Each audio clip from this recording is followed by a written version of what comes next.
Hi hello welcome to competitive cracker.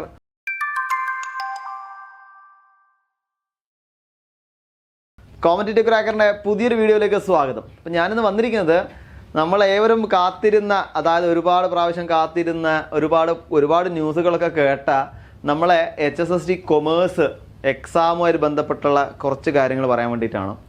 അപ്പോൾ exam നമുക്കറിയാം, ഇവരുന്ന June 30-നാണ് exam ഉള്ളത്.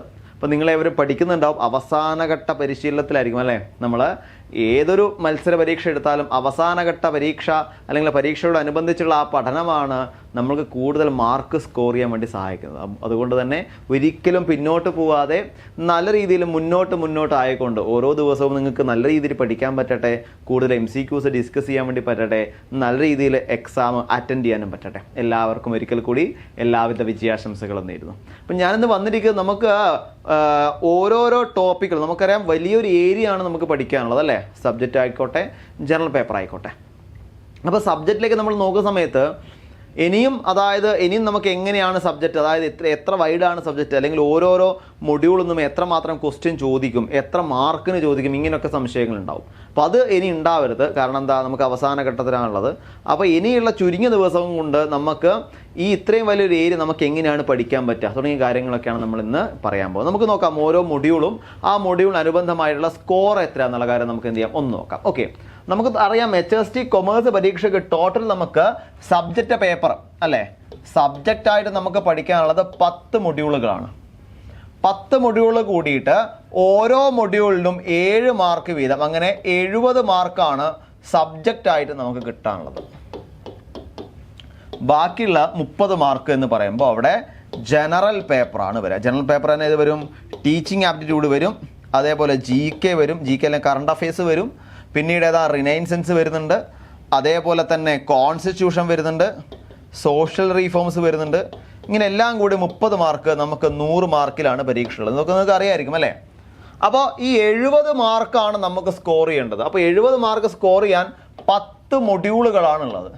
ആ 10 മൊഡ്യൂളുകൾ എന്ന് പറയുമ്പോൾ തന്നെ നമുക്ക് PG ലെവലിലേക്ക് എടുത്തു നോക്കിയാൽ അത്രയും, അതായത് PGയിലൊക്കെ ഓരോ പേപ്പർ അല്ലേ, PGയിലും UGയിലൊക്കെ ഓരോ പേപ്പറായിട്ട് നമ്മൾ പഠിക്കുന്ന, അല്ലെങ്കിൽ ഓരോ സെമ്മിൽ നമ്മൾ പഠിക്കുന്ന വിഷയങ്ങളാണ് ഇവിടെ ഓരോ മൊഡ്യൂളുകളായിട്ട് നമുക്കിവിടെ തന്നിരിക്കുന്നത്. അപ്പോൾ അത്രയും വൈഡായിട്ടുള്ള ടോപ്പിക്കാണ് നമുക്കിവിടെ പഠിക്കാനുള്ളത്. നമുക്ക് നോക്കാം ഓരോ ടോപ്പിക്കിൻ്റെ ഭാഗങ്ങൾ ഏതൊക്കെയാണുള്ളത്.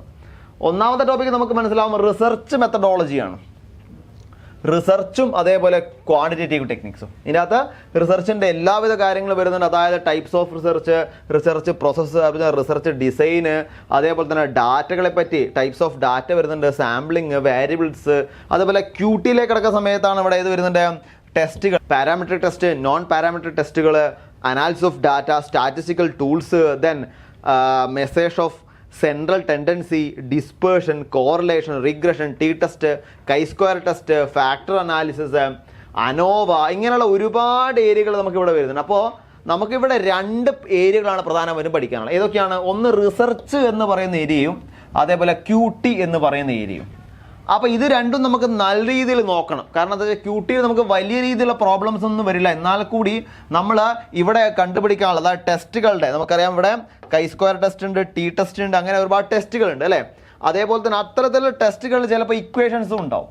അപ്പോൾ ഇക്വേഷൻ വെച്ച് നമുക്ക് ചെറിയ മെത്തേഡ് ഓഫ് ചെറിയ മെത്തേഡ് കൂടെ നമുക്ക് ആൻസർ കണ്ടുപിടിക്കാൻ പറ്റുന്ന കാര്യങ്ങളൊക്കെ അവിടെ ഉണ്ടാവാൻ സാധ്യതയുണ്ട്. കൂടാതെ നിങ്ങൾ ശ്രദ്ധിക്കേണ്ട കാര്യം, ഇവിടെ നമുക്ക് പഠിക്കാനുള്ളതൊക്കെ വൈഡ് ഏരിയ ആണ്. നിങ്ങളുടെ ക്വാളിഫിക്കേഷൻ നമുക്കറിയാം, നല്ല ക്വാളിഫിക്കേഷനുള്ള ആൾക്കാരാണല്ലേ. അപ്പോൾ അതുകൊണ്ട് തന്നെ വൈഡ് ഏരിയ എന്ന് ചോദിക്കാനുള്ള സാധ്യത നമുക്ക് വളരെ കൂടുതലാണ്. അതുകൊണ്ട് നന്നായിട്ട് ശ്രദ്ധിക്കുക. അപ്പോൾ QTയും അതേപോലെ തന്നെ റിസർച്ചും രണ്ടും കൂടി മിക്സ് ചെയ്തിട്ടാണ് ആദ്യം നമുക്ക് പഠിക്കാനുള്ളത്. നോക്കൂ, ഇതിൻ്റെ തന്നെ നമുക്ക് റിപ്പോർട്ട് റൈറ്റിംഗ് വരുന്നുണ്ട്, അതേപോലെ തന്നെ ബിബ്ലിയോഗ്രഫി വരുന്നുണ്ട്, അതേപോലെ റിസർച്ച് എത്തിക്സ് വരുന്നുണ്ട്. ഇങ്ങനെ ഒരുപാട് കാര്യങ്ങൾ ഈ രണ്ടും കൂടി കൂട്ടിച്ചേർത്തുകൊണ്ടാണ് ഒന്നാമത്തെ മൊഡ്യൂൾ വരുന്നത്. അതുകൊണ്ട് തന്നെ നല്ലൊരു വൈഡ് ഏരിയ ആണ് ഒന്നാമത്തെ മൊഡ്യൂൾ. ഈ ഒന്നാമത്തെ മൊഡ്യൂൾ നമുക്ക് ചോദിക്കുക 7 മാർക്കിനാണ് ചോദിക്കുക. 7 മാർക്കിനാണ് ഒന്നാമത്തെ മൊഡ്യൂൾ നമുക്ക് ചോദിക്കുക. അപ്പോൾ ഇത്രയും വലിയ ഏരിയ നമ്മളത് പഠിക്കണം. 7 മാർക്കിനുള്ള ചോദ്യങ്ങളാണ് അവിടെ ഉണ്ടാവുക. ഇനി 1 കഴിഞ്ഞ് 2ലേക്ക് കിടക്കുന്ന സമയത്ത് അവിടെ രണ്ടാമത്തെ financial market and service investment management ആണ്. അതും 7 മാർക്കിനാണ് ചോദിക്കുക. നമ്മൾ കഴിഞ്ഞതിനനുബന്ധിച്ച് പറയുകയാണെങ്കിൽ നമുക്കെന്താ ഏരിയകൾ, അതായത് വൈഡായിട്ടുള്ള ഏരിയകൾ കുറവെന്ന് പറയാൻ പറ്റില്ല, എന്നാലും നമുക്ക് കുറച്ചൊന്ന് കുറവാണ്. നോക്കൂ, ഇവിടെ വരുന്നത് ഇന്ത്യൻ ഫിനാൻഷ്യൽ സിസ്റ്റം വരുന്നുണ്ട്, അതേപോലെ ഓൺലൈൻ ട്രേഡിങ്ങിനെ പറ്റി വരുന്നുണ്ട്, ക്യാപിറ്റൽ മാർക്കറ്റ് സർവീസുകൾ, മണി മാർക്കറ്റ്, ഇത് തന്നെ നമുക്ക് വലുതായിട്ട് പഠിക്കാനുണ്ട് അല്ലേ, ക്യാപിറ്റൽ മാർക്കറ്റും മണി മാർക്കറ്റും. പിന്നീട് വരുന്നു അവിടെ ഇൻവെസ്റ്റ്മെന്റ് ഏരിയ വരുമ്പോൾ അവിടെ എന്താണ് പേഴ്സണൽ ഇൻവെസ്റ്റ്മെന്റ് വരുന്നു, അതുപോലെ വാരിയസ് ഇൻവെസ്റ്റ്മെന്റ് അവന്യൂസ് വരുന്നു, കോമ്പണൻസ് ഓഫ് പേഴ്സണൽ ഫിനാൻസ്, നമ്മൾ റാഷണാലിറ്റി, അതേപോലെ മോഡേൺ ഫിനാൻസും അതേപോലെ ബിഹേവിയർ ഫിനാൻസ്. ഇങ്ങനെ ഫിനാൻസുമായിട്ട് ബന്ധപ്പെട്ട കാര്യവും അതേപോലെ ഇൻവെസ്റ്റ്മെന്റ് മാനേജ്മെന്റുമായിട്ട് ബന്ധപ്പെട്ട കാര്യം വരുന്നുണ്ട്. നമുക്ക് പഠിക്കാനും ഒരുപാടുണ്ട്. ഇവിടെ നമുക്ക് ചോദിക്കുക 7 മാർക്കിൻ്റെ ആണ്. ഇവിടെ 7 മാർക്കിലാണ് ഇവിടെ ചോദിക്കുക. അപ്പോൾ ഈ ഏരിയയിലൊക്കെ നിങ്ങൾ പഠിക്കുന്ന സമയത്ത് വെറും എന്താണ് WH ക്വസ്റ്റ്യൻസ് അല്ലാതെ നമുക്കറിയാം നമ്മളെ ഗ്രേഡ് നമുക്കറിയാം PG BEd സെറ്റ് തുടങ്ങിയ ഗ്രേഡുകളാണ് നമുക്കുള്ളത്. അതുകൊണ്ട് തന്നെ ഈ WH ക്വസ്റ്റ്യൻസ് നമ്മൾ മാക്സിമം ഒഴിവാക്കുക. നമ്മൾ കൂടുതൽ അസേർഷൻ റീസൺ ആയിട്ടും സിനാരിയോ ബേസ്ഡ് ആയിട്ടും അതേപോലെ മാച്ച് ദ ഫോളോയിങ് ആയിട്ടും അതേപോലെ ഇൻഡയറക്റ്റ് ആയിട്ടുള്ള ക്വസ്റ്റ്യൻസ് ഉണ്ടെങ്കിൽ അത്തരം ക്വസ്റ്റ്യനുകൾ കൂടുതൽ വർക്കൗട്ട് ചെയ്താൽ നമുക്ക് ഇതിൽ നിന്നൊക്കെ എന്താവും നമുക്ക് ഈസി ആയിട്ട് തോന്നും. അതായത് നമ്മൾ ആദ്യം പഠിക്കുമ്പോൾ തന്നെ നമ്മൾ പഠിക്കുന്ന സബ്ജക്റ്റിൻ്റെ പീക്ക് ലെവലിൽ നമ്മൾ പഠിക്കുകയാണെങ്കിൽ നമുക്ക് അതിൽ നിന്നും താഴെ WH ക്വസ്റ്റ്യൻ വന്നാൽ നമുക്ക് ഈസി ആയിട്ട് എന്ത് ചെയ്യാൻ പറ്റും, നമുക്ക് അത് എഴുതാൻ വേണ്ടി പറ്റും അല്ലേ. ഇനി മൂന്നാമത്തത് വലിയൊരു ഏരിയ ആണ് പോർട്ട്ഫോളിയോ ആൻഡ് ഡെറിവേറ്റീവ് അല്ലേ. പോർട്ട്ഫോളിയോ മാനേജ്മെന്റ് ആൻഡ് ഡെറിവേറ്റീവ് ശരിക്കും പറഞ്ഞാൽ ഇതെന്താണ്, ഒരു പേപ്പറാണ് നമുക്ക് അല്ലേ. PG ലെവലിൽ ഒരു പേപ്പറാണ് ഇത് നമുക്ക് പഠിക്കാനുള്ളത്. എന്തൊക്കെയാണ് ഇതിനകത്ത് വരുന്നത്? ആദ്യം സെക്യൂരിറ്റി അനാലിസിസ് വരുന്നുണ്ട്, അതുപോലെ ഫണ്ടമെന്റൽ അനാലിസിസ്, പിന്നെ ക്യാപിറ്റൽ അസറ്റ് പ്രൈസിങ് മോഡല്, അതേപോലെ തന്നെ അസംഷൻസ് അതിൻ്റെ, പിന്നെ റിസ്ക് ഫ്രീ അസറ്റുകൾ, അതേപോലെ തന്നെ വരുന്നുണ്ട് concept of lending borrowing in construction of portfolio, അതേപോലെ തന്നെ ഫാക്ടർ മോഡല്, ഇങ്ങനെ ഒരുപാട് കാര്യങ്ങൾ അതിന് വരുന്നുണ്ട്. അപ്പോൾ ഇതിലും ഇതുപോലെ 2 ഏരിയകളാണ് അല്ലേ. പോർട്ട്ഫോളിയോ മാനേജ്മെന്റും ഡെറിവേറ്റീവ്സ് എന്നത് വലിയൊരു ഏരിയ അവിടെ വരുന്നുണ്ട്. അടുത്ത ഏരിയയിലാണ് കൂടുതൽ നമുക്ക് ഡെറിവേറ്റീവ്സ് കാണാൻ വരിക. അവിടെ ബെഞ്ച് മാർക്കിംഗ് വരുന്നുണ്ട്, അതേപോലെ തന്നെ ഡെറിവേറ്റീവിന്റെ ഹിസ്റ്ററി അല്ലെ, history and economic benefit of derivatives വരുന്നുണ്ട്, OTC വരുന്നുണ്ട്, ഡെറിവേറ്റീവ്സ് ട്രേഡിംഗ് ഇൻ സ്റ്റോക്ക്, അതേപോലെ കറൻസി ഡെറിവേറ്റീവ് മാർക്കറ്റ് എന്നൊക്കെ പറയുന്ന സമയത്ത് ഇതും നമ്മൾ നേരത്തെ പറഞ്ഞ പോലെ തന്നെ റിസർച്ചിനെ പോലെ തന്നെ ഒരു വൈഡ് ഏരിയ ആണ് അല്ലെ. ഹെഡ്ജിങ് ആയിട്ടും അതേപോലെ തന്നെ സ്വാപ്പൊക്കെ ആയിട്ട് നമുക്ക് പറയാനുള്ള വലിയൊരു ഏരിയ തന്നെയാണ് ഇവിടെ. അപ്പോൾ ഇത്തരത്തിൽ വലിയ ഏരിയ വരുന്ന സമയത്ത് നമുക്ക് തിയറി പാർട്ട് ഒരുപാട് ഏരിയ അവിടെ പഠിക്കാനുണ്ട്. അതേപോലെ ചെറിയ അതായത് നമ്മൾ പെട്ടെന്ന് തന്നെ മനസ്സിലാക്കാൻ പറ്റാത്ത രീതിയിലുള്ള ചില ക്വസ്റ്റ്യൻസ് ചിലപ്പോൾ അതിനകത്ത് ഉണ്ടാവും, അതായത് ഇതിൻ്റെ ഉള്ളിൽ നിന്ന് ചോദിക്കുന്നത്. അപ്പോൾ അതിനൊക്കെ നമ്മൾ എന്താ ചെയ്യേണ്ടത്, നമ്മളിതിന് പ്രോപ്പറായിട്ട് ഓരോ ഏരിയ പഠിച്ചു വെക്കുക. കൂടാതെ നമ്മൾ അതിനൊക്കെ ഒരു വേർഡിലോ അല്ലെങ്കിൽ 2 വേർഡിലോ അതിനൊരു ഷോർട്ട് ഫോം ആയിട്ട് ഡെഫിനിഷനോ മറ്റോ കാര്യങ്ങളുണ്ടെങ്കിൽ, അതായത് ഇപ്പോൾ നമുക്ക് പറയുകയാണെങ്കിൽ ഹെഡ്ജിങ്ങിനോ അല്ലെങ്കിൽ സ്വാപ്സിനോ അല്ലെങ്കിൽ ഫോർവേഡ് ആൻഡ് ഫ്യൂച്ചർ കോൺട്രാക്റ്റിനോ ഓപ്ഷൻ കോൺട്രാക്റ്റിനോ ഇങ്ങനെയുള്ളതിനൊക്കെ ചിലപ്പം ഒരു ലൈനിലോ 2 ലൈനിലോ എന്ത് ചെയ്യും അതിൻ്റെ ആൻസേഴ്സ് നമുക്ക് കിട്ടുന്ന രീതിയിൽ ഡെഫിനേഷൻ മറ്റു കാര്യങ്ങളൊക്കെ ഉണ്ടാവും അല്ലേ. അതായത് പൂർണ്ണമായിട്ടും അതിൻ്റെ ആൻസർ അതായത് അതിൻ്റെ കണ്ടന്റ് മൊത്തമുള്ള എന്നാൽ 1ഓ 2ഓ ലൈനിൽ തീരുന്നതായ ചില ഡെഫിനേഷനും മറ്റു കാര്യങ്ങളും നമുക്ക് അറിയായിരിക്കും അല്ലേ. അപ്പോൾ അതൊക്കെ കൂടുതലായിട്ട് പഠിച്ചു വെക്കുക. കാരണം അതൊക്കെ എന്താണ് നമുക്ക് പെട്ടെന്ന് ആക്സസ് ചെയ്യാൻ പറ്റുന്നതും നമുക്ക് എവിടെയും ഉപയോഗിക്കാൻ പറ്റുന്ന കാര്യങ്ങളാണ്. സോ അത്തരത്തിലുള്ള ക്വസ്റ്റ്യൻസുകളും നമുക്ക് പ്രതീക്ഷിക്കാം. അപ്പോൾ അതിന് വേണ്ടിയിട്ട് എന്ത് ചെയ്യുക, കറക്റ്റായിട്ട് എന്താണ് പോയിന്റ് എന്ന് മനസ്സിലാക്കി വെക്കുക. ആ പോയിന്റ് പെട്ടെന്ന് മനസ്സിലാക്കാനുള്ള കീവേഡ് മറ്റു കാര്യങ്ങളും കൂടി എടുത്തു വെക്കുക. കാരണം ഈ ഒരു ഏരിയ എന്ന് പറയുന്നത് കുറച്ച് വൈഡ് ഏരിയ ആണ്. ഈ ഏരിയയിൽ നമുക്ക് എത്രയാണ് ചോദ്യം, അതായത് 7 മാർക്കിനാണ് ഈ ഏരിയയിൽ നിന്ന് ചോദ്യം വരിക. വൈഡ് ഏരിയ നോക്കിയിട്ട് കാര്യമില്ല, 7 മാർക്കിനാണ് വരിക. ഇവിടുന്ന് വരാനുള്ള സാധ്യത ഉണ്ട്. അപ്പോൾ ഇതിൽ 2 പേപ്പറാണ് നമുക്ക് എന്ത് ചെയ്യാനുള്ളത്, മൊഡ്യൂൾ 3 നമുക്ക് പ്രോപ്പറായിട്ട് നോക്കാനുള്ളത്. അടുത്തത് വരുന്നു 4ാമത്തെ പേപ്പറായിട്ട് ഇൻകം ടാക്സ് ആൻഡ് GST ആണ് വരുന്നത്. നമുക്കറിയാം ഈ ഒരു പേപ്പർ മാത്രമാണ് നമ്മൾ എന്ത് ചെയ്യേണ്ടത്, പ്രോപ്പറായിട്ട് കറക്റ്റായിട്ട് നമ്മൾ അസസ്മെന്റ് ഇയർ പ്രകാരം നമ്മൾ പഠിക്കണം അല്ലേ. അതായത് അസസ്മെന്റ് ഇയർ പ്രകാരം പഠിച്ചാൽ കഴിഞ്ഞ അസസ്മെന്റ് ഇയറിൽ എന്താണ് വന്നത് തുടങ്ങിയ കാര്യങ്ങളൊക്കെ നമ്മൾ ഡിസ്കസ് ചെയ്യണം. GSTയിൽ വന്ന മാറ്റങ്ങളുണ്ട്, അത് ഡിസ്കസ് ചെയ്യണം അല്ലേ. അപ്പോൾ നമ്മൾ കറന്റ് ഇപ്പോഴെന്താണ് നടക്കുന്നത് എന്നും കൂടി ഇവിടെ ചിന്തിച്ചിട്ട് വേണം നമ്മൾ ഇൻകം ടാക്സ് നമുക്ക് ഉത്തരം എഴുതാം. ഇതിന് പ്രധാനമായിട്ടും വരുന്നതാണ് അവിടെ എക്സെപ്റ്റഡ്, അതേപോലെ ഇൻകം ഫ്രം സാലറി തുടങ്ങിയ രീതിയിൽ വരുന്നുണ്ട്, ഇൻകം ഫ്രം ഹൗസ് പ്രോപ്പർട്ടി, അതേപോലെ തന്നെ പ്രോഫിറ്റ് ഓർ ഗെയിന്, അതേപോലെ തന്നെ എന്താണ് ക്യാപിറ്റൽ ഗെയിൻ, ഇങ്ങനെ ടോട്ടൽ ഇൻകത്തിന്റെ എല്ലാ ഏരിയകളും അവിടെ വരുന്നുണ്ട്. ടോട്ടൽ ഇൻകം ആദ്യമായിട്ട് വരുന്നുണ്ട്. ടോട്ടൽ ഇൻകം കഴിഞ്ഞാൽ തന്നെ നമുക്കറിയാം പിന്നീട് വരുന്നത് നേരെ GSTയിലേക്കാണ്. GSTയുടെ ഏരിയയിൽ വരുന്ന സമയത്ത് എന്താണ് GST എന്ന് വരുന്നുണ്ട്. കൂടാതെ GST ഓരോ GST അതായത് CGST, അതേപോലെ SGST, UTGST, അതേപോലെ IGST, അതുപോലെ കമ്പ്യൂട്ടേഷൻ അതിൻ്റെ എങ്ങനെയാണ്, GSTN, GST common portal, HSN, GST in, ഇങ്ങനെ ഒരുപാട് GSTയുടെ വൈഡായിട്ടുള്ള ഏരിയ, GSTയുടെ ഏറ്റവും കൂടുതൽ വൈഡായിട്ടുള്ള ഏരിയ നമുക്കവിടെ പഠിക്കാറുണ്ട്. അതുകൊണ്ട് തന്നെ ഇതും ടാക്സ് എന്ന് പറയുന്നത് നമ്മൾ എപ്പോഴും എന്താണ് നമ്മൾ മനസ്സിലാക്കി പഠിച്ചുകൊണ്ട്, അതായത് പുതിയ സാധ്യതകൾ അറിഞ്ഞുകൊണ്ട് പഠിക്കേണ്ട ഒരു ഏരിയയാണ് ടാക്സ് എന്ന് പറയുന്നത്. ഈ ടാക്സ് നമുക്ക് പറയാം ഇവിടെ 7 മാർക്കിനാണ് ഇവിടെ എന്ത് വരുന്നത്, ടാക്സ് നമുക്ക് വരുന്നത്. ഓക്കെ, നോക്കാം. ഇനി അടുത്ത മൊഡ്യൂൾ എന്ന് പറയുന്നത് advanced cost and management accounting. ഇവിടെയും 2 പേപ്പറാണ് അല്ലേ, കോസ്റ്റ് അക്കൗണ്ടിങ് അതേപോലെ മാനേജ്മെന്റ് അക്കൗണ്ടിങ്, രണ്ടും കൂടി എന്താണ് കൂട്ടി യോജിപ്പിച്ചുകൊണ്ടാണ് നടക്കുന്നത്. 7 മാർക്കിന് അത്യാവശ്യം നല്ല രീതിയിൽ ക്വസ്റ്റ്യൻ വരുന്നത്, നമുക്ക് എന്താണ് വിചാരിക്കാത്ത തരത്തിലുള്ള ക്വസ്റ്റ്യൻ വരുന്ന ഒരു ഏരിയ ആണ് കോസ്റ്റ് അക്കൗണ്ടിങ് എന്ന് പറയുന്നത് അല്ലേ. കാരണം എന്തുകൊണ്ടാണ്, അവിടെ കോസ്റ്റിങ്ങിന്റെ ഒരുപാട് ഏരിയാസ് നമുക്കുണ്ട്, അതിൻ്റെ അകത്ത് നല്ല മാത്തമാറ്റിക്കൽ ടെക്നിക്സും ഉണ്ട് അല്ലേ. അതുകൊണ്ട് തന്നെ ഇവിടെ നമ്മൾ നന്നായിട്ട് പ്രിപ്പയർ ചെയ്യേണ്ട ഒരു ഏരിയ കൂടിയാണ് കോസ്റ്റ് അക്കൗണ്ടിങ് വരുന്നത്. ഇവിടെ നമ്മൾ എന്ത് ചെയ്യരുത്, കോസ്റ്റ് അല്ലേ വെച്ചിട്ട് നമുക്ക് എഴുതാം, അതായത് നമുക്ക് എന്ത് വന്നാലും എഴുതാം, കോസ്റ്റ് അല്ലേ ചിലവല്ലേ എന്ന് വിചാരിച്ചൊരു കാര്യമില്ല.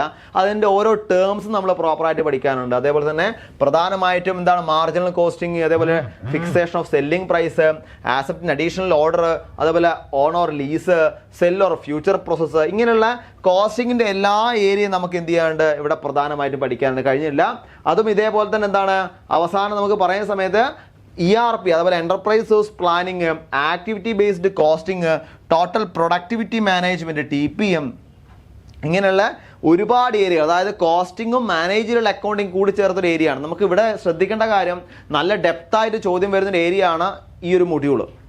കാരണം എന്തുകൊണ്ടാണ്, കാരണം ഒരുപാട് വൈഡ് ഏരിയ ആണ്, ഒരുപാട് ഏരിയ പഠിക്കാനുണ്ട്. അതുകൊണ്ട് തന്നെ തിയറി പാർട്ടും പ്രോബ്ലം പാർട്ടും രണ്ടും കൂടി കൂടുതലായിട്ട് വരുന്നതാണ്. അതുകൊണ്ട് തന്നെ നല്ല ഡെപ്തിൽ ചോദ്യം ചോദിക്കുന്ന ഏരിയ ആണ് ഇത്. ഇവിടുന്ന് നമുക്ക് 7 മാർക്കിനാണ് നമുക്ക് ഇവിടെ എന്ത് ചെയ്യാൻ പറ്റുക, ഇവിടെ നമുക്ക് ക്വസ്റ്റ്യൻസ് പ്രതീക്ഷിക്കാൻ വേണ്ടി പറ്റുക അല്ലേ. അടുത്ത ഏരിയ ആണ് corporate financial accounting and reporting. ഇവിടെ നമ്മൾ പ്രധാനമായിട്ടും അക്കൗണ്ടിങ് ബേസ്ഡ് ആണ് അല്ലെ. നമ്മൾ നേരത്തെ പറഞ്ഞു അക്കൗണ്ടിങ് ബേസ്ഡുള്ള കാര്യങ്ങൾ. ഇവിടെ പ്രോപ്പറായിട്ട് നമ്മൾ പഠിക്കേണ്ടത്, അതായത് എപ്പോഴും ചോദിക്കാൻ സാധ്യതയുള്ള ഏരിയ ആണ് അമാൽഗമേഷൻ തുടങ്ങിയിട്ട്, അമാൽഗമേഷന്, അതേപോലെ ലിക്വിഡേഷന്, അതേപോലെ മെർജർ, അക്വസിഷൻ, റീകൺസ്ട്രക്ഷൻ എന്ന് പറയുന്ന കാര്യം. ഈ ഒരു ഏരിയ ആണ് പ്രധാനമായിട്ട് ഇവിടെ എന്ത് ചെയ്യാനുള്ളത്, നമുക്ക് എപ്പോഴും ചോദിച്ചു കണ്ട ഏരിയ. അമാൽഗമേഷൻ, അതുപോലെ മെർജറുകൾ, പിന്നീട് അക്വസിഷൻ, റീകൺസ്ട്രക്ഷൻ, അതേപോലെ ലിക്വിഡേഷൻ തുടങ്ങിയ കാര്യങ്ങളൊക്കെ നല്ല രീതിയിൽ ചോദിച്ചിട്ടുണ്ട്. ഓക്കെ, അപ്പോൾ ആ ഏരിയ നല്ല രീതിയിൽ നിങ്ങൾ നോക്കുക. ഇതും എന്താണ് കുറച്ച് വൈഡായിട്ടുള്ള ഏരിയ ആണ്. പിന്നെയാണ് നമുക്ക് അവിടെ വരുന്നത് സ്റ്റാൻഡേർഡുകളെ പറ്റി പറയുന്നല്ലേ. അതായത് നമ്മൾ പഠിക്കേണ്ട കുറച്ച് സ്റ്റാൻഡേർഡുകളുണ്ട്. അത് IFRS ആയിക്കോട്ടെ, അല്ലെങ്കിൽ ഇന്ത്യൻ അക്കൗണ്ടിങ് സ്റ്റാൻഡേർഡ് ആയിക്കോട്ടെ, അതേപോലെ ഇന്റർനാഷണൽ ഏതോ ആയിക്കോട്ടെ, പക്ഷെ നമ്മൾ പഠിക്കേണ്ട കുറച്ച് സ്റ്റാൻഡേർഡുകൾ അവിടെ പ്രധാനമായിട്ടുണ്ട് അല്ലേ. അപ്പോൾ ആ സ്റ്റാൻഡേർഡ്, അക്കൗണ്ടിങ് സ്റ്റാൻഡേർഡ് നമ്മൾ കുറച്ചൊന്ന് നോക്കി വെക്കുക. അപ്പോൾ ഇതും എന്താണ്, ഇവിടെ പ്രധാനമായിട്ട് നമുക്ക് അമാൽഗമേഷനുമായി ബന്ധപ്പെട്ടുള്ള മെർജർ, അക്വസിഷൻ, ലിക്വിഡേഷൻ, അതിൻ്റെ ഫൈനൽ എൻട്രി, അല്ലെങ്കിൽ അതിൻ്റെ ഫൈനൽ പ്രിപ്പറേഷൻ തുടങ്ങിയ കാര്യങ്ങളൊക്കെ എന്ത് ചെയ്യും നമുക്ക് പ്രധാനമായിട്ട് അവിടെ നോക്കേണ്ടതുണ്ട്. ഇവിടുന്ന് നമുക്ക് എത്രയാണ്, 7 മാർക്കിനാണ് പ്രധാനമായിട്ടും ചോദിച്ചിരിക്കുന്നത് അല്ലേ. അടുത്തത് വൈഡ് ഏരിയ ആണ്. നമ്മൾ നേരത്തെ പഠിച്ച പോലെ തന്നെ തിയറി പാർട്ടാണ്, വൈഡായിട്ട് നോക്കേണ്ട ഏരിയ ആണ്. കാരണം എന്താ വെച്ചാൽ നമുക്ക് എവിടുന്നും ക്വസ്റ്റ്യൻ പ്രതീക്ഷിക്കാൻ പറ്റും. ആ ഒരു ഏരിയ ആണ് അടുത്ത മൊഡ്യൂൾ ഇന്റർനാഷണൽ ബിസിനസ് എന്ന് പറയുന്നത്. അപ്പോൾ ഇന്റർനാഷണൽ ബിസിനസ്സിലെ കാര്യം എന്താ വെച്ചാൽ നമ്മളിവിടെ കുറച്ചുകൂടി, അതായത് നമ്മൾ വൈഡായിട്ട് ചിന്തിക്കുക. നമ്മളെ ഇന്ത്യയിൽ മാത്രമല്ല ഇന്റർനാഷണൽ ലെവലിൽ എന്തൊക്കെ സംഭവിച്ചു ഈ കാലയളവിൽ എന്നും കൂടി നമ്മളിവിടെ ചിന്തിക്കണം അല്ലേ. ചിലപ്പം ജനറലായിട്ട് നമുക്ക് ഇവിടുന്ന് ചോദിക്കാൻ സാധ്യതയുണ്ട്. കാരണം എന്താ, ഇന്റർനാഷണൽ ബിസിനസ് ആയതുകൊണ്ട് തന്നെ ഇന്റർനാഷണലി ഇപ്പോൾ നടക്കുന്ന കറണ്ട് സിനാരിയോ അല്ലെങ്കിൽ കഴിഞ്ഞു പോയ സമയത്ത് ഉണ്ടായതിനെ പറ്റി വേണമെങ്കിൽ കണക്ട് ചെയ്ത് കൂടി ചോദിക്കാം. അപ്പോൾ അതുകൊണ്ട് തന്നെ നിങ്ങൾ വിജിലൻ്റ് ആയിട്ടിരിക്കുക ഈ ഒരു സബ്ജക്റ്റിനെ. ഇതും എന്താണ്, വലിയൊരു ഏരിയ ആണ്. ഇവിടെ പ്രധാനമായിട്ട് നമുക്ക് പഠിക്കാനുള്ള, അതിൽ പ്രധാനമായിട്ടും നോക്കാനുള്ളൊരു ഏരിയ അവിടെ എന്താണ്, ഇന്റർനാഷണൽ ബിസിനസിന്റെ ലീഗൽ ഫ്രെയിംവർക്ക്. അതിലാണ് വരുന്നത് trade area, customs union, common market, അതുപോലെ എക്കണോമിക് യൂണിയൻ, റീജിയണൽ ബ്ലോക്സ്, അതേപോലെ തന്നെയുള്ള ഒരുപാട് കാര്യങ്ങൾ അവിടെ വരുന്നുണ്ട് അല്ലേ. പിന്നീട് പ്രധാനമായിട്ടും വരുന്നത് നാഫ്റ്റി ആയിക്കോട്ടെ, യൂറോപ്യൻ യൂണിയൻ ആയിക്കോട്ടെ, സാർക്ക്, ആസിയാൻ, ബ്രിക്സ്, ഒപെക്, അതേപോലെ ബാലൻസ് ഓഫ് പേയ്മെന്റ്, ഇങ്ങനെ തുടങ്ങിയ കാര്യങ്ങൾ. ഇവിടെയൊക്കെ ഇതിനൊക്കെ പ്രധാനപ്പെട്ട കാര്യം, ഇതിനൊക്കെ ചെറുതായിട്ട് ഹിസ്റ്ററി കൂടെ നമ്മൾ നോക്കി വെക്കണം. ഇത്രയും കാര്യങ്ങളുടെ, അതായത് ഇതുമായി ബന്ധപ്പെട്ട കാര്യങ്ങൾ പറയുമ്പോൾ ആസിയാൻ്റെ ആയിക്കോട്ടെ, അതുപോലെ സാർക്കിൻ്റെ ആയിക്കോട്ടെ, യൂറോപ്യൻ യൂണിയൻ ആയിക്കോട്ടെ, നാഫ്റ്റി ആയിക്കോട്ടെ, ഇതിൻ്റെയൊക്കെ ഹിസ്റ്ററി കൂടി നമ്മളത് നോക്കി വെക്കേണ്ടതായിട്ടുണ്ട്. കാരണം എന്താ വെച്ചാൽ അവിടെ നിന്നും എന്തെങ്കിലും നമുക്ക് എന്ത് ചെയ്യാൻ പറ്റും, ചോദ്യങ്ങൾ ചോദിക്കാൻ പറ്റുന്നതാണ് അല്ലേ. ഇതും ഞാൻ നേരത്തെ പറഞ്ഞ പോലെ വൈഡായിട്ടുള്ള ഏരിയ ആണ്. നിങ്ങൾ നല്ല രീതിയിൽ അതിനെപ്പറ്റി പഠിക്കേണ്ടതായിട്ടുണ്ട്. ഓക്കെ, നല്ല രീതിയിൽ അതിനെപ്പറ്റി പഠിക്കേണ്ടതായിട്ടുണ്ട്. അടുത്തതിലേക്ക് പോകുന്ന സമയത്താണ് നമ്മൾ കുറച്ച് സൈക്കോളജി ആയിട്ട് കണക്ട് ചെയ്യും. മാനേജ്മെന്റ് ആൻഡ് ഓർഗനൈസേഷൻ ബിഹേവിയർ അല്ലേ, ഒബിയിലും അതേപോലെ 7 മാർക്കിനാണ്. ഒബിയിൽ പ്രധാനമായിട്ട് നമ്മൾ പഠിക്കുന്നത് എന്താണ്, ഇവിടെ ക്വാളിറ്റി സർക്കിൾ, TQM, 6 സിഗ്മ, അതുപോലെ കൈസൻ, ബെഞ്ച് മാർക്കിംഗ് അല്ലേ. അതുപോലെ ഇങ്ങനത്തെ കുറച്ച് കാര്യങ്ങളാണ് നമ്മളിവിടെ പ്രധാനമായിട്ടും നോക്കുക. അതുപോലെ ഇവിടെ പ്രധാനമായിട്ടും ജപ്പാനീസ് മാനേജ്മെന്റ്, അതുപോലെ കൊറിയൻ മാനേജ്മെന്റ് സിസ്റ്റം, അത് ലീഡർഷിപ്പ് ആൻഡ് മാനേജ്മെന്റ് തുടങ്ങിയ കാര്യങ്ങളിലും സാധാരണഗതിയിൽ ചോദ്യങ്ങൾ കൂടുതലായിട്ട് കണ്ടിട്ടുണ്ട് അല്ലേ. അപ്പോൾ അതിനൊക്കെ കേസ് സ്റ്റഡീസ് ഉണ്ടെങ്കിൽ നിങ്ങൾക്ക് അറിയാവുന്ന ടെക്സ്റ്റ് ബുക്കിലെ കേസ് സ്റ്റഡീസ് ഉണ്ടെങ്കിൽ ആ കേസ് സ്റ്റഡീസും കൂടി നിങ്ങൾ നോക്കി നോക്കുന്ന സമയത്ത് നിങ്ങൾക്ക് എന്താവും, നമുക്ക് കൂടുതലായിട്ട് നോളജ് കിട്ടുകയും ചെയ്യും. നമുക്ക് വേണമെങ്കിൽ അതുമായി ബന്ധപ്പെട്ട ചോദ്യങ്ങൾ വരുമ്പോൾ കൂടുതലായിട്ട് മനസ്സിലാക്കാൻ വേണ്ടി പറ്റും അല്ലേ. അപ്പോൾ എക്സാമ്പിൾ വെച്ച്, അതായത് നമ്മൾക്ക് കണ്ടന്റുകൾ ഓരോ എക്സാമ്പിൾ വെച്ച് പഠിക്കുന്ന സമയത്ത് കൂടുതലായിട്ട് മനസ്സിലാക്കാൻ വേണ്ടി പറ്റും. അപ്പോൾ ഇത്തരത്തിൽ TQM ആയിക്കോട്ടെ, 6 സിഗ്മ ആയിക്കോട്ടെ, കൈസൻ ആയിക്കോട്ടെ, ഇത്തരത്തിലുള്ള തിയറീസുമായിട്ട് ബന്ധപ്പെട്ടുള്ള കാര്യങ്ങളൊക്കെ ഉണ്ടെങ്കിൽ അതിൻ്റെ ഒക്കെ ഒരു കേസ് സ്റ്റഡീസും കൂടി നിങ്ങൾ ഓർത്ത് വെക്കുക. അപ്പോൾ അങ്ങനെ ഓർത്ത് വെക്കുന്ന സമയത്ത് എന്താണ്, നിങ്ങൾക്ക് അതുമായിട്ട് കണക്ട് ചെയ്തുകൊണ്ട് പഠിക്കാൻ വേണ്ടി സാധിക്കും. ഓക്കെ, അടുത്തത് 9ാമതാണ് കോർപ്പറേറ്റ് ഗവേണൻസ് അല്ലേ. കോർപ്പറേറ്റ് ഗവേണൻസ്, ഇവിടെ നമുക്ക് കോർപ്പറേറ്റ് ഗവേണൻസിന്റെ പ്രധാനമായിട്ടുള്ള പ്രിൻസിപ്പിൾസ് നമുക്ക് നോക്കി വെക്കാം അല്ലേ. പ്രിൻസിപ്പിൾസ്, അതേപോലെ തിയറീസ്, പിന്നെ കോർപ്പറേറ്റ് ഗവേണൻസിന്റെ എങ്ങനെയാണ് അതിന്റെ ഫ്രെയിം വർക്ക്, എന്താണ് കോർപ്പറേറ്റ് ഗവേണൻസിന്റെ, അതിൽ പ്രധാനമായിട്ടും വരുന്നൊരു കാര്യമാണ് സെബി അല്ലേ. Securities exchange board of India, SEBI guide lines, അതിൻ്റെ ക്ലോസുകൾ, അതുപോലെ കമ്പനീസ് ആക്ടിൻ്റെ റീഫോംസ്, അതുപോലെ സെക്രട്ടേറിയൽ ഓഡിറ്റ്, അതുപോലെ inside training, green governance, CSR. ഇത് നമുക്ക് പറയുമ്പോൾ നമുക്ക് നോക്കുന്ന സമയത്ത് ചെറിയൊരു ഏരിയ ആണ്. പക്ഷേ ഇവിടെ സെബീൻ്റെ കാര്യം തന്നെ എടുക്കുന്ന സമയത്ത് സെബീനെ പറ്റി നമുക്ക് കൂടുതലായിട്ട് പഠിക്കാം. അതിൻ്റെ ആക്ടുകൾ, അതായത് പ്രധാനമായിട്ടും ഗൈഡ് ലൈൻസ്, അതുപോലെ ക്ലോസ് 49 തുടങ്ങിയ കാര്യങ്ങൾ, ഇൻസൈഡ് ട്രേഡിങ്, ഇങ്ങനെയുള്ള കാര്യങ്ങളൊക്കെ ഇവിടെ പ്രധാനമായിട്ടും നോക്കേണ്ടതാണ്. ഓക്കെ, അതാണ് ഈ മൊഡ്യൂളെ പറ്റി പറയാനുള്ളത്. നെക്സ്റ്റ് നമ്മൾ അടുത്ത മൊഡ്യൂളിൽ കിടക്കുന്ന സമയത്ത് അതിന് ബാക്കി തന്നെ നമുക്ക് പറയാൻ സാധിക്കും. എന്താണ്, വിസിൽ ബ്ലോയിങ് അടക്കമുള്ള അല്ലേ കോർപ്പറേറ്റ് ഗവേണൻസിന് പ്രധാനപ്പെട്ട കാര്യങ്ങൾ വിസിൽ ബ്ലോയിങ് കൂടാതെ നമ്മൾ പഠിക്കുന്ന കോർപ്പറേറ്റ് ഗവേണൻസ് ആണ്. അപ്പോൾ അതുമായിട്ട് പറയുന്ന സമയത്ത് CSR നമുക്ക് ഒഴിച്ചുകൂടാൻ പറ്റാത്ത കാര്യമാണ് അല്ലേ. പിന്നെ എന്താണ് കോർപ്പറേറ്റ് ആകുമ്പോൾ അവിടെ എന്തൊക്കെയാണ് എക്സിക്യൂട്ടീവ് ഡയറക്ടേഴ്സ്, അതുപോലെ അവരുടെ പവർ, റെമ്യൂണറേഷൻ, റെസ്പോൺസിബിലിറ്റി എന്ന രീതിയിൽ നമുക്ക് ഒരു കമ്പനിയുടെ ഉള്ളിലോ എന്തൊക്കെയാണ് നടക്കുന്നത്, അത് എങ്ങനെയാണ് നമ്മൾ കൊണ്ടുപോയി നടക്കുക, കറക്റ്റായിട്ട് എങ്ങനെയാണ് നമുക്ക് അത് എന്ത് ചെയ്യുക, പ്രിപ്പയർ ചെയ്യാൻ പറ്റുക, ഇങ്ങനെ കുറേ കാര്യങ്ങൾ അവിടെ എന്ത് ചെയ്യണം, പ്രാക്ടിക്കലും കൂടി നിങ്ങൾ ചിന്തിക്കണം. ഈ ഒരു ഏരിയയിൽ നമുക്ക് 7 മാർക്കിനാണ് ചോദിക്കാൻ സാധ്യത ഉള്ളത്. നമ്മൾ അവസാനത്തിലേക്ക് കടക്കുകയാണ്. ഫിനാൻഷ്യൽ മാനേജ്മെന്റ് ഒരു പേപ്പറാണ് അല്ലേ. ഫിനാൻഷ്യൽ മാനേജ്മെന്റ് പറയുന്ന സമയത്ത് ഇതും നമുക്കറിയാം, കുറച്ചും കൂടി നമുക്ക് എന്താണ് പ്രോബ്ലം ബേസ്ഡ് നമുക്ക് വേണമെങ്കിൽ സൂചിപ്പിക്കാം അല്ലേ. ഇവിടെയാണ് പ്രധാനമായിട്ടും ലീവറേജുകളൊക്കെ വരുന്നത്. ലീവറേജുകളൊക്കെ ഈ ഒരു ഏരിയയാണ് വരുന്നത്. അപ്പോൾ അതുകൊണ്ട് നമുക്ക് കുറച്ചുകൂടി പ്രോബ്ലം നമുക്ക് പ്രതീക്ഷിക്കാം. അതുപോലെ EBIT, EPS അനാലിസിസ് വരുന്നുണ്ട് അതെ. ഇങ്ങനെയുള്ള ഒരുപാട് ഏരിയകൾ ഇവിടെ എന്തുണ്ട് പ്രധാനമായിട്ടും വരുന്നുണ്ട്. അപ്പോൾ ഇവിടെ നമുക്ക് 7 മാർക്കാണ് പ്രതീക്ഷിക്കാൻ വേണ്ടി പറ്റുക. അപ്പോൾ ഇതൊക്കെയാണ് നമുക്ക് പ്രധാനമായിട്ടും. ഇനിയുണ്ട്, കഴിഞ്ഞിട്ടില്ല. നോക്കൂ, അവിടെ സെൻസിറ്റീവ് അനാലിസിസ് വരുന്നുണ്ട്, ലീസ് ഫിനാൻസിങ്, അതേപോലെ തന്നെ പ്രധാനമായിട്ടും റിസ്ക് അഡ്ജസ്റ്റഡ് ഡിസ്കൗണ്ട് മെത്തേഡ്, അതുപോലെ NPV IRR അല്ലേ. ഈ ഏരിയ ഒക്കെ നമുക്ക് പ്രോബ്ലം ആയിട്ട് പറയാൻ പറ്റും. പേ ബാക്ക് പീരീഡ് അല്ലേ, ഇതൊക്കെ നമുക്ക് പ്രോബ്ലം ബേസ്ഡ് പറയാൻ പറ്റും. എന്നാൽ നിങ്ങൾ പറയുമ്പോൾ വലിയ ഏരിയയിൽ പ്രോബ്ലം വരാറില്ല. സാധാരണ നമുക്ക് കുറഞ്ഞ സ്റ്റെപ്പുകൾ കൂടെ കണ്ടുപിടിക്കാൻ പറ്റുന്ന പ്രോബ്ലംസ് ഒക്കെ സാധാരണ വരാറുള്ളൂ. അപ്പോൾ നിങ്ങൾ അതിൻ്റെ ഇക്വേഷൻ മറ്റു കാര്യങ്ങളൂടെ പ്രധാനമായിട്ടും മനസ്സിലാക്കി വെക്കാം. അപ്പോൾ ഇതൊക്കെയാണ് നമുക്ക് ഈ ഏരിയ, അതായത് നമ്മൾ സബ്ജക്റ്റ് വൈസ് നോക്കുന്ന സമയത്ത് പ്രധാനമായിട്ടും നമുക്ക് നോക്കാൻ പറ്റുക. അപ്പോൾ ഇത്രയും സബ്ജക്റ്റുകൾ നമുക്ക് ഇനി നോക്കാനുണ്ട്, അല്ലെങ്കിൽ നമുക്ക് നോക്കിക്കൊണ്ടിരിക്കുകയാണ്. അപ്പോൾ ഇങ്ങനെയൊക്കെ നോക്കുന്ന സമയത്ത് നമുക്ക് കുറഞ്ഞ സമയം കൊണ്ട് എങ്ങനെയാണ് നല്ലൊരു മാർക്ക് സ്കോർ ചെയ്യാം, അതായിരിക്കും നമുക്ക് ഇനി അടുത്ത ചിന്ത അല്ലേ. ഇപ്പം ഇത്രയും ഏരിയ കണ്ടപ്പോൾ തന്നെ നമുക്ക് പല ആൾക്കാർക്കും ടെൻഷൻ ആയിട്ടുണ്ടാവും. അപ്പോൾ കുറഞ്ഞ സമയത്ത് എങ്ങനെയാണ് ഇത്തരത്തിൽ നമുക്ക് സ്കോർ ഏറ്റവും, അതായത് ഹൈയിലേക്ക് എത്തിക്കുക എന്നുള്ളതാണ് നമ്മൾ ചിന്തിക്കുന്നതെങ്കിൽ അതിന് ഏറ്റവും പ്രധാനപ്പെട്ട ഒരു കാര്യം നമുക്ക് പറയാൻ വേണ്ടി പറ്റുക, നല്ല രീതിയിൽ MCQ ഡിസ്കസ് ചെയ്യാം. എങ്ങനെ MCQ, അതായത് നമ്മളൊരു ചോദ്യം പറയുന്ന സമയത്ത് ഒരു ചോദ്യം അവിടെ ABCD എന്നീ 4 ഓപ്ഷൻ അവിടെ കൊടുത്തിട്ടുണ്ടാവും അല്ലേ. അപ്പോൾ ABCD 4 ഓപ്ഷൻ കൊടുത്തു കഴിഞ്ഞാൽ ഇതിൽ ഒന്ന് ശരിയായിരിക്കും, ബാക്കി 3 അവിടെ എന്തായിരിക്കും, റോങ് ആയിരിക്കും അല്ലേ. അപ്പോൾ ഒന്ന് ശരിയാണെങ്കിൽ ഈ ക്വസ്റ്റ്യനുമായി കണക്ട് ചെയ്തിട്ടായിരിക്കും ഇത് ശരിയായിട്ടുണ്ടാവുക, അത് നമ്മൾ പഠിക്കുക. പിന്നീട് 3 തെറ്റായിരിക്കും. ആ 3 ഏത് ഏരിയ എന്നാണ്, അത് നമുക്ക് പഠിക്കാനുള്ള ഏത് ഏരിയ എന്നാണ് നോക്കുക. ആ ഏരിയയിൽ എങ്ങനെയാണ് അത് കണക്ട് ചെയ്ത് നോക്കിയാൽ ആ ഒരു ക്വസ്റ്റ്യൻ കൊണ്ട് നമ്മൾ എന്ത് ചെയ്യും, ഏതാണ്ട് ഒരു 3-4 ടോപ്പിക്കുകൾ നമ്മൾ പഠിക്കാൻ പറ്റും. അങ്ങനെ ഒരു ഡെയിലി 10 മുതൽ 50 MCQ വരെ നമ്മൾ ഡിസ്കസ് ചെയ്യുകയാണെങ്കിൽ നമുക്ക് ഇനിയുള്ള സമയത്ത് സുഖമായിട്ട് നമുക്ക് ഒരുപാട് MCQ ഡിസ്കഷനിലൂടെ നല്ലൊരു മാർക്ക് സ്കോർ ചെയ്യാൻ വേണ്ടി പറ്റും. അപ്പോൾ MCQൻ്റെ ഡിസ്കഷൻ നിങ്ങൾ പ്രധാനമായും മൈൻഡിൽ വെക്കുക. അത്തരത്തിൽ നിങ്ങൾ നല്ലൊരു MCQ ഡിസ്കഷനാണ് നിങ്ങൾ ആലോചിക്കുന്നതെങ്കിൽ, അവസാന ഘട്ടത്തിൽ നല്ലൊരു രീതിയിൽ മുന്നോട്ട് പോകാൻ നിങ്ങൾ വിചാരിക്കുന്നുണ്ടെങ്കിൽ അതിന് വേണ്ടിയിട്ടാണ് നമ്മൾ തുടങ്ങിയ പുതിയൊരു ക്രാഷ് ബാച്ച്, അതായത് ബൂസ്റ്റർ ബാച്ച്. ബൂസ്റ്റർ ബാച്ചിൻ്റെ പ്രത്യേകത 15 ദിവസം 30 ഹവർ ലൈവ് സെഷൻ. ഈ 30 ഹവർ ലൈവ് സെഷനിൽ പ്രധാനമായിട്ടും എന്ത് മാത്രമേ വരുന്നുള്ളൂ, MCQ ഡിസ്കഷൻ മാത്രമേ വരുന്നുള്ളൂ അല്ലേ. MCQ ഡിസ്കഷൻ മാത്രമേ ഈ വരുന്നുള്ളൂ. അതുകൊണ്ട് തന്നെ നമ്മൾ 2 മണിക്കൂർ വീതം ഓരോ ദിവസം 2 മണിക്കൂർ വീതം നമ്മളുടെ MCQ ഡിസ്കസ് ചെയ്യുന്ന സമയത്ത് അവിടെ 100 മുതൽ 120 ക്വസ്റ്റ്യൻ വരെ നമുക്ക് ഡിസ്കസ് ചെയ്യാൻ വേണ്ടി വരുന്നുണ്ട്. അപ്പോൾ അത്രയും വൈഡായിട്ടുള്ള ഏരിയയിൽ നിന്ന് ഇത്രയും MCQs വരുന്ന സമയത്ത് നമുക്ക് ഒരുപാട്, അതായത് ആ സബ്ജക്റ്റിൻ്റെ എല്ലാ ഏരിയയും നമുക്ക് കവർ ചെയ്യാൻ വേണ്ടി എളുപ്പത്തിൽ പറ്റും. കൂടാതെ MCQ ഡിസ്കഷനിലൂടെ തന്നെ എങ്ങനെയാണ് ആൻസർ ചെയ്യേണ്ടതെന്നുള്ള കാര്യം കൊണ്ട് നിങ്ങൾക്ക് മനസ്സിലാക്കാൻ വേണ്ടി പറ്റും. അപ്പോൾ നമ്മളെ പുതിയൊരു ബാച്ചാണ്, ബൂസ്റ്റർ ബാച്ചാണ്. അവസാന നിമിഷം നിങ്ങൾക്ക് പഠിക്കാനുണ്ടെങ്കിൽ നിങ്ങൾ എവിടെ പഠിക്കുന്ന ആളായിക്കോട്ടെ, അതൊന്നും ഇവിടെ പ്രശ്നമല്ല. കാരണം ഓൺലൈനായിട്ട് ഓഫ്ലൈനായിട്ട് നിങ്ങൾ സ്വന്തമായിട്ട് എങ്ങനെ പഠിക്കുന്ന ആളായിക്കോട്ടെ കുഴപ്പമില്ല. ഒരു ദിവസം, അതായത് ഇനി വരുന്ന ദിവസങ്ങളിൽ 2 മണിക്കൂർ വരെ നിങ്ങൾ മാറ്റി വെക്കുകയാണെങ്കിൽ നിങ്ങൾക്ക് സുഖമായിട്ട് നല്ലൊരു റാങ്ക് എന്ന സ്വപ്നത്തിലേക്ക് ഈസി ആയിട്ട് എത്താൻ വേണ്ടി പറ്റും. അപ്പോൾ പുതിയൊരു ബാച്ചുമായി ബന്ധപ്പെട്ട കാര്യങ്ങൾ പറഞ്ഞു. ഇവിടെ കാരണം ബൂസ്റ്റർ ബാച്ച് ആയതുകൊണ്ട് തന്നെ നമ്മൾ 50 സ്റ്റുഡൻസിനെ ലിമിറ്റഡ് ചെയ്തിട്ടുണ്ട്. അതുകൊണ്ട് തന്നെ അധികം വൈകിക്കാതെ നിങ്ങൾ എന്ത് ചെയ്യുക, നിങ്ങൾ സീറ്റുകൾ ഉറപ്പിക്കുക. ഈ ഒരു ബാച്ചുമായി ബന്ധപ്പെട്ട കാര്യങ്ങൾ അറിയാനും ബാച്ചിൽ ജോയിൻ ചെയ്യാനും വേണ്ടി നമ്മുടെ മുകളിൽ നമ്പർ കൊടുത്തിട്ടുണ്ട്. ഈ ഒരു നമ്പറിൽ കോൺടാക്ട് ചെയ്യുക. അപ്പോൾ ഇതൊക്കെയാണ് നമുക്ക് പ്രധാനമായിട്ടും പറയാനുള്ളത്. അപ്പോൾ ഒരിക്കൽ കൂടി എല്ലാവർക്കും വിജയാശംസകൾ നേരുന്നു. ടെൻഷനൊന്നും കൂടാതെ ഈസി ആയിട്ട് എക്സാം എഴുതാൻ വേണ്ടി പറ്റുക. ഇതേപോലെ തന്നെ നിങ്ങൾ ഇനി അവസാന നിമിഷമാണെങ്കിൽ നിങ്ങൾക്ക് കൂടുതൽ ഇൻഫർമേഷൻ, അതായത് ഒരു ഏരിയയിൽ തന്നെ ഒരുപാട് പഠിക്കാനുണ്ടെങ്കിൽ നിങ്ങൾ കൂടുതൽ MCQs കണ്ടെത്തുക.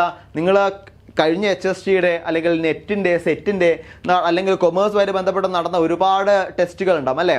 അപ്പോൾ അത്തരത്തിലുള്ള ടെസ്റ്റുകളുടെ MCQs ഒക്കെ നിങ്ങൾ വർക്കൗട്ട് ചെയ്യുക. വർക്കൗട്ട് ചെയ്യുന്ന കൂടെ തന്നെ നല്ല രീതിയിൽ എന്ത് ചെയ്യുക, അത് പ്രാക്ടീസ് ചെയ്യുക. പലതരത്തിലുള്ള ക്വസ്റ്റ്യൻസ് വെറും WH മാത്രമല്ലാതെ അസേർഷൻ റീസൺ ആയിട്ടും സ്റ്റേറ്റ്മെൻ്റ് ആയിട്ടും സിനാരിയോ ആയിട്ടും മാച്ച് ദ ഫോളോയിങ് ആയിട്ടും സ്റ്റേറ്റ്മെൻ്റ് ആയിട്ടും ഇങ്ങനെയുള്ള ഒരുപാട് തരത്തിലുള്ള ക്വസ്റ്റ്യൻസ് തിരിച്ചും മറിച്ചും ചെയ്തുകൊണ്ട് ഓരോ സബ്ജക്റ്റിലും നിങ്ങളുടെ നോളജ് മാക്സിമം വർദ്ധിപ്പിക്കാൻ ശ്രമിക്കുക.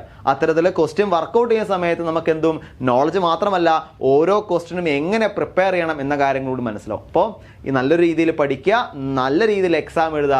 Wish you all the very best. Thank you.